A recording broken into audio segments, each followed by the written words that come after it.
याद करिए, इस देश पर आपने राहुल गांधी को भी देखा होगा। जब भी देश पे संकट आता है, देश में कोरोना का संकट आया, देश में कोई आपदा आई, राहुल गांधी सबसे पहले देश छोड़ करके भागते हैं। कोविड आया था, वो इटली चले गए। देश के अंदर कहीं कोई आपदा आती है, अर्थक्वेक आता है, कहीं कहीं पर फ्लड आती है, वह छोड़ करके फिर इटली भाग जाते हैं। जब इटली ही जाना है तो कहे चुनाव में आप यहां समय बर्बाद करते हैं, जाओ ना इटली में ही रहो।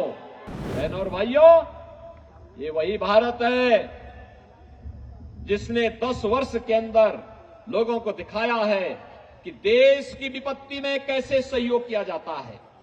याद करिए, इस देश पर आपने राहुल गांधी को भी देखा होगा। जब भी देश पे संकट आता है, देश में कोरोना का संकट आया, देश में कोई आपदा आई, राहुल गांधी सबसे पहले देश छोड़ करके भागते हैं। आपने देखा होगा, कोविड आया था, वो इटली चले गए। देश के अंदर कहीं कोई आपदा आती है, अर्थक्वेक आता है, कहीं कहीं पर फ्लड आती है, वह छोड़ करके फिर इटली भाग जाते हैं। बहनों और भाइयों, जब इटली ही जाना है तो कहे चुनाव में आप यहां समय बर्बाद करते हैं, जाओ ना इटली में ही रहो।